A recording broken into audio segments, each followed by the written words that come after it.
નમસ્કાર મિત્રો, સ્વાગત છે તમારું અમારી YouTube channel vastu tips Gujarati પર। મિત્રો, રાત્રે સૂતા સમયે ભગવાનને આ શબ્દ 11 વાર બોલી દેજો।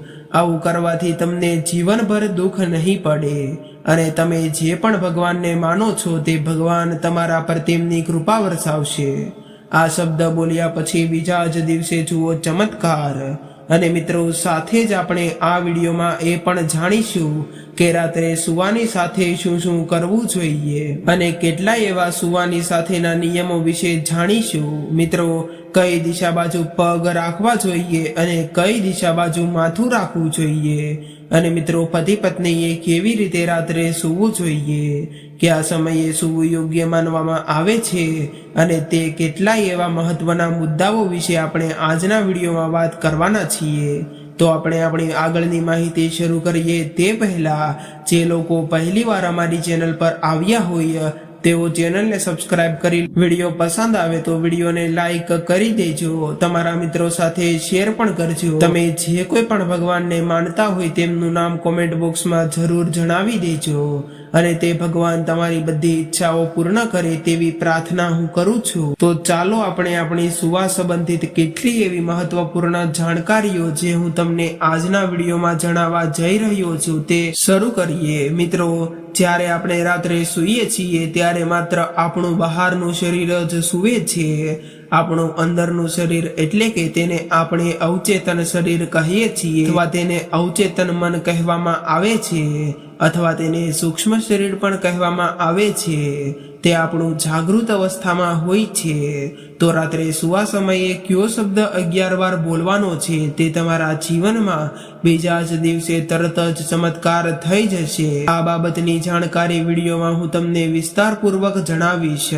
તે પહેલા હું તમને જણાવી દઉં કે મનુષ્યના 2 શરીર હોય છે। એક બહારનું શરીર હોય છે। બહારના શરીરથી આપણે શું કરીએ છીએ તો તમને તે જણાવી દઉં કે આપણે બહારના શરીરથી આનંદની અનુભૂતિ કરીએ છીએ। જેમ કે આપણે ઉદાહરણ લઈએ કે બહાર કોઈ જગ્યાએ નૃત્ય ચાલી રહ્યું હોય તો આપણે તેને સાંભળીએ છીએ અને તેને જોઈએ પણ છીએ।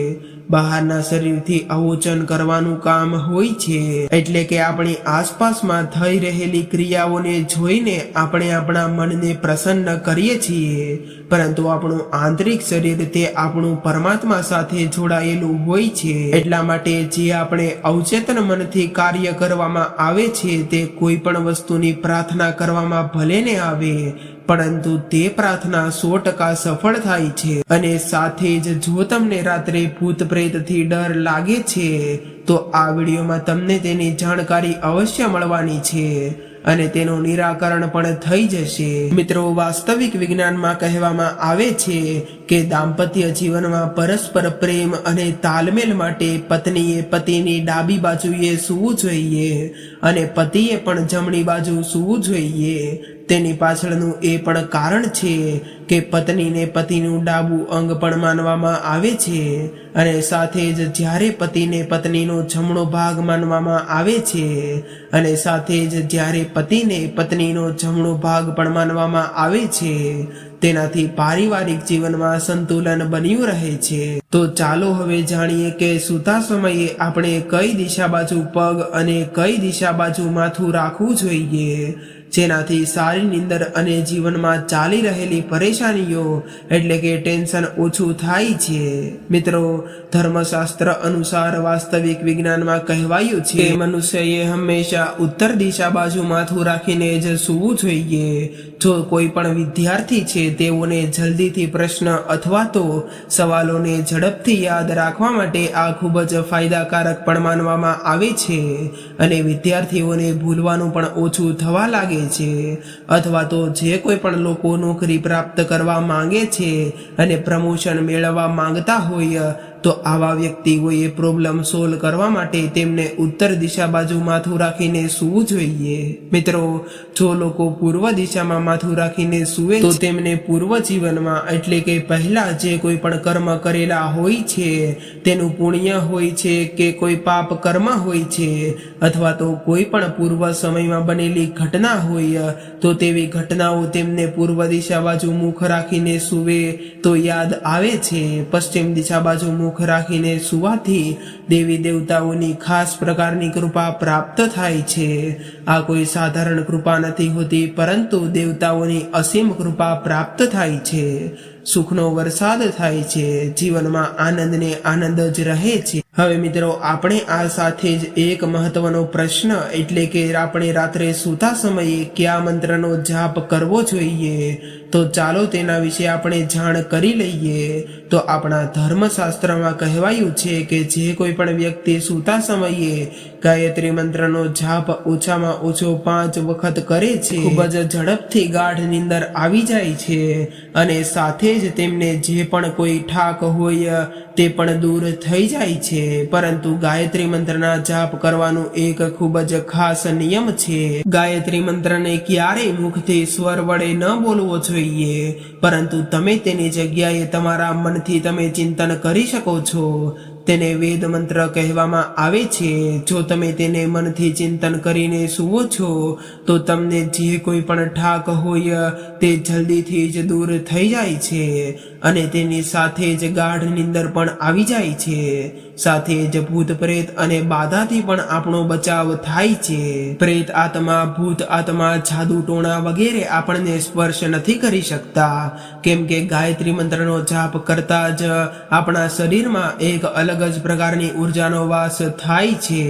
તો આની સાથે જ એક આગળનો પ્રશ્ન એ છે કે કેટલાય લોકો એવું વિચારે છે કે આપણે કેટલા વાગ્યે સૂવું જોઈએ જેનાથી આપણું જીવન સારી રીતે પસાર થઈ શકે, તેની સાથે જ આપણા જીવનમાં આધ્યાત્મિક ઉન્નતિ પણ થાય અને આપણે એક સફળ વ્યક્તિ બની શકીએ. તો મિત્રો, તેનો જવાબ એ છે કે ધર્મશાસ્ત્રમાં જણાવવામાં આવ્યું છે કે કોઈ પણ વ્યક્તિએ 11 વાગ્યા પહેલા જ સૂઈ જવું જોઈએ અને 9 વાગ્યાની આજુબાજુ તમે સૂઈ શકો છો. પરંતુ જો તમે 9 વાગ્યાની આજુબાજુ સૂવાનો સમય નથી મળતો તો તમે 11 વાગ્યા પહેલા સૂઈ શકો છો. અને બીજો પ્રશ્ન એ છે કે સવારે કેટલા વાગ્યે ઉઠવું જોઈએ, તો તેનો જવાબ આપી દઈએ કે જો તમે કોઈ પણ વ્યક્તિ બ્રહ્મ મુહૂર્ત એટલે કે સવારના 3 વાગ્યેથી 5 વાગ્યા વચ્ચેનો સમયગાળો હોય છે તે સમયગાળા દરમિયાન ઉઠી શકો. પરંતુ જો તમે બ્રહ્મ મુહૂર્તમાં ઉઠી ન શકો તો તમારે સૂર્યોદય પહેલા અવશ્ય ઉઠવું જોઈએ, જેનાથી તમને અનેક ગણા લાભ થાય છે અને તમારી શારીરિક ઉન્નતિ પણ સારી રીતે જળવાઈ રહે છે અને તમારો માનસિક તાણનો પ્રભાવ પણ ઓછો થતો જાય છે.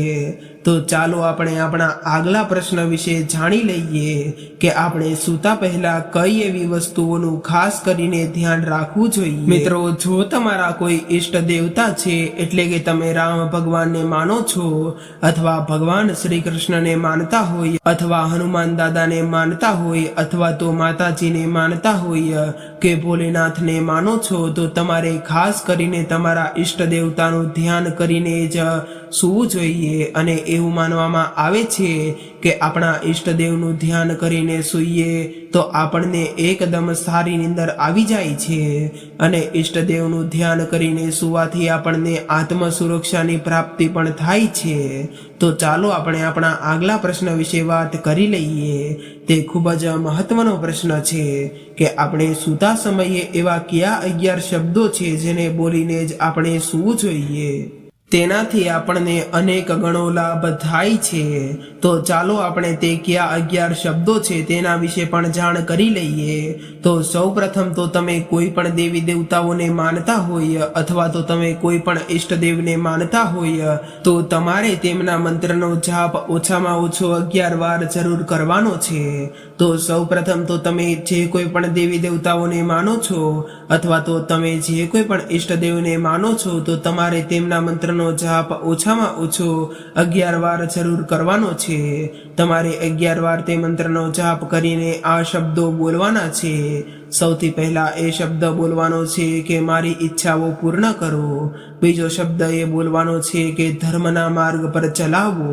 ત્રીજો શબ્દ એ બોલવાનો છે કે મારાથી કોઈ પણ પાપ ન થાય. ચોથો શબ્દ એ બોલવાનો છે કે તમે હંમેશા મારી સહાયતા કરો. પાંચમો શબ્દ એ બોલવાનો છે કે હે પ્રભુ, હું શું કરું, મને માર્ગ બતાવો. છઠ્ઠો શબ્દ એ બોલવાનો છે કે તમારા સિવાય મારું કોઈ નથી, તમે જ મારા બંધુ છો, તમે જ મારા કરતા ધરતા છો. સાતમો શબ્દ એ બોલવાનો છે કે તમે મારા સહાયક છો. આઠમું એ બોલવાનું છે કે ભગવાન મારી ઉન્નતિ કરો. નવમું એ બોલવાનું છે કે ભગવાન મને તમારા ખોળામાં સુવડાવો અને મને સારી નીંદર અપાવો. દસમું એ બોલવાનું છે કે પરમાત્મા મારું કલ્યાણ કરો. 11મું એ શબ્દ બોલવાનો છે કે હે પ્રભુ, મને તમારો સાથ જોતો છે, તમારા રહેતા મને કોઈ બીજી વસ્તુની ડર નથી અને તમે મારી સાથે છો તો અમને બધું જ છે.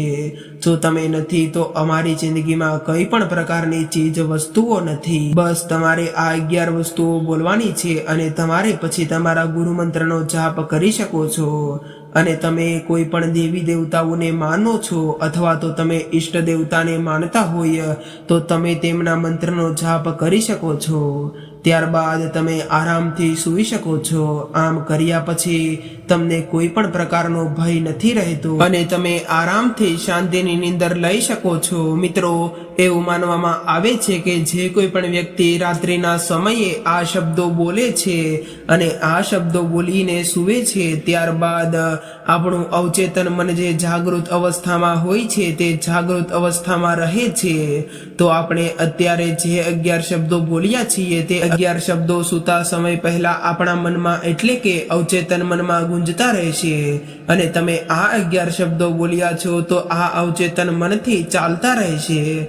અને એવું પણ માનવામાં આવે છે કે અવચેતન મનનો સીધો લગાવ આપણા પરમાત્મા સાથે હોય છે, ઈષ્ટદેવ સાથે પણ હોય છે અને આપણા દેવી દેવતાઓ સાથે પણ જોવા મળે. તમે આ શબ્દો બોલીને સૂવો છો તો તમારી બધી જ ઈચ્છાઓ ભગવાન સુધી પહોંચી જશે. અને જ્યારે તમે આ 11 શબ્દો વડે બોલો છો ત્યારે તમારું મન ખૂબ જ નિર્મળ હોવું જોઈએ અને અવચેતન મન હોવું જોઈએ. તે ખૂબ જ નિર્મળ હોય છે, એટલા માટે જે નિર્મળ મનથી કહેલા શબ્દો હોય છે તે સીધા જ ભગવાન સુધી એટલે કે પરમાત્મા સુધી પહોંચી જાય છે અને સાથે જ આપણી ઈચ્છાઓની પૂર્તિ પણ ખૂબ જ ઝડપથી થાય છે. તો મિત્રો, તમે જે કોઈ પણ શબ્દ બોલીને સૂવો છો તે શબ્દોની પૂર્તિ થાય છે, તેમાં કોઈ જ પ્રકારની શંકા નથી. તો મિત્રો, આ સાથે હું આશા રાખું છું કે તમને આ જાણકારી ખૂબ જ પસંદ આવી હશે. તો તમે આ વિડીયોમાં જણાવ્યા પ્રમાણે તમે આ નિયમોનું પાલન કરો છો તો અવશ્ય ને અવશ્ય જ તમને રાત્રે સૂતા સમયે ઘણો બધો લાભ થશે અને ભગવાન તમારા પર તેમની કૃપા વરસાવશે અને તમારી જે કોઈ પણ ઈચ્છા હશે તેની પૂર્તિ પણ થશે અને તમને શાંતિપૂર્વક નીંદર પણ આવશે. તમારું સ્વાસ્થ્ય જળવાઈ રહે છે અને તમારું બહારનું શરીર અને અંદરનું શરીર એટલે કે અવચેતન મન જે છે તે પણ પ્રફુલ્લિત રહેશે. તો આ સાથે હું આશા રાખું છું કે આ વિડીયો તમને પસંદ આવ્યો હોય તો વિડીયોને લાઈક અને શેર કરજો. ચેનલ પર પહેલીવાર આવ્યા હોય તો ચેનલને સબસ્ક્રાઇબ કરી લેજો અને તમે જે કોઈ પણ દેવી દેવતાઓ અથવા તો ઈષ્ટદેવને માનતા હોય તો તેમનું નામ કોમેન્ટ બોક્સમાં જણાવી દેજો અને સાથે જ જય બજરંગબલી લખવાનું ભૂલતા નહીં. ફરી મળીશું એક આવા જ નવા વિડીયો સાથે. ત્યાં સુધી સૌને મારા જય બજરંગબલી.